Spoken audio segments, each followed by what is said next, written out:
지금 청와대에서 최장수 수석인 조국 민정수석입니다. 현 정부 출범과 함께 임기를 시작해 2년 1개월째 재직 중이죠. 조 수석은 평소 노무현 정부 시절 문재인 당시 민정수석의 재임 기록이 2년 4개월이었다. 이걸 깨는 건 불충이라며 그 전에 물러날 뜻을 밝혀왔는데요. 본업인 법학 교수, 즉 서울대로 돌아가겠다는 의사를 여러 차례 언급한 바 있습니다. 들어보시죠. 그러면 이거 완수하기 전까지는 학교로 안 돌아가요? 국회에서 빨리 협조해 주시면 제가 학교로 돌아갈 시간이 좀 당겨지지 않을까 생각이 듭니다. 조 수석의 거취가 다시 화제입니다. 다음 달 말 예상되는 개각에서 차기 법무부 장관으로 입각할 가능성이 유력하게 거론되고 있습니다. 청와대는 확인드릴 내용이 없다고 했지만 이미 인사검증 절차에 돌입했다는 얘기가 들립니다. 조 수석 본인이 검증에 동의했다는 뜻이기도 합니다. 조국 장관 카드가 아주 생뚱맞은 것은 아닙니다. 오래전 일이 됐습니다만 지난 2011년 한 토크 콘서트장 조 수석이 서울법대 교수 시절 이 자리 사회를 받습니다. 조 교수는 당시 유력 대권주자로 떠오르던 문재인 이사장에게 대통령이 되면 법무부 장관에 누구를 임명할 생각인가라고 묻습니다. 웃음기 섞인 질문에 문 대통령은 돌연 관객을 향해서 이 비검찰 출신인 조국 교수가 법무부 장관을 하는 게 어떻겠느냐라고 말해 호응을 유도한 적이 있습니다. 알려진 대로 조국 민정수석은 문재인 정부 핵심 과제인 검찰개혁 추진의 상징과도 같은 인사입니다. 대중에게 널리 알려져 있고 또 강력한 지지층도 있습니다. 이런 조 수석을 검찰의 인사권 등을 가진 법무부 장관직에 기용할 거란 관측, 문 대통령의 최근 발언 속에서도 읽을 수 있습니다.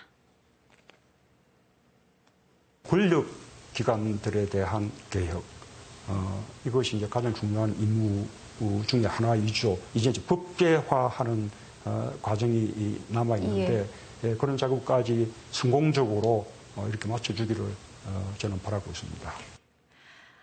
그러니까 검찰총장에는 검찰개혁의 적임자라고 했던 윤석열 지검장을 그리고 검찰을 관할하는 법무부 장관에는 조국 수석을 앉혀서 집권 하반기 검찰개혁을 완수하겠다는 뜻으로 해석됩니다. 야당은 지명도 되기 전부터 반발했습니다. 석국 열차 막겠다. 윤석열의 석자, 조국의 국자. 이 두 사람 이름을 영화 제목 설국열차에 빗대서 석국열차라는 표현을 썼습니다. 그러니까 검찰 수사는 윤석열 총장이, 검찰 인사는 조국 장관이 좌우하는 상황을 막겠다는 주장입니다. 들어보시겠습니다. 반헌법적 패스트트랙 폭거의 주 책임자를 사법질서를 총괄하는 부처의 장으로 앉히겠다는 것입니다.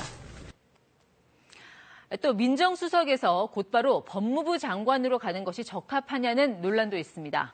민정, 글자 그대로 여론과 또 이 민심을 파악해서 대통령에게 보고하는 일을 맡고 있습니다.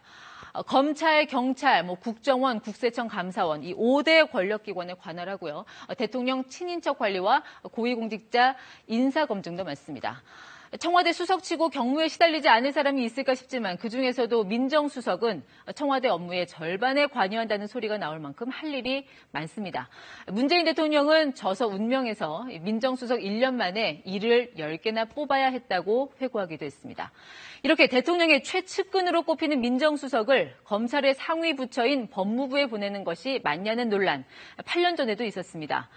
2011년 7월 이명박 당시 대통령은 권재진 민정수석을 법무장관 후보자로 지명했습니다. 지금과 비슷하게 총선을 9개월 앞둔 때였습니다. 당시 제1야당이던 민주당은 대통령이 선거를 장악하려는 의도라며 강력 반발했습니다. 들어보시겠습니다. 비리를 덮고 검찰 수사를 왜곡시킬 사람을 점지한 것이다.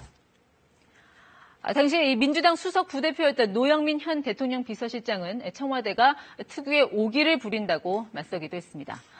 이렇게 정치권에서 여야가 바뀌면서 공수도 뒤바뀌는 상황은 그때도 마찬가지였던 것 같습니다. 모두 선거를 1년 정도 앞둔 시점에 야당이 반발한 것까지 똑같습니다.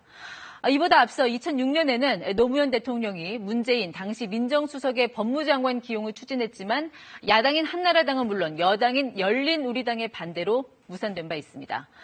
이처럼 민정수석의 법무부 장관 행은 늘 논란의 대상이었는데요. 보신 것처럼 최종 결과는 엇갈렸습니다. 노무현 대통령은 임명을 접었지만 이명박 대통령은 임명을 강행했습니다. 이번 문재인 대통령의 선택은 어떨지 정치권이 또 한 번 출렁일 수도 있습니다. 친절한 뉴스였습니다.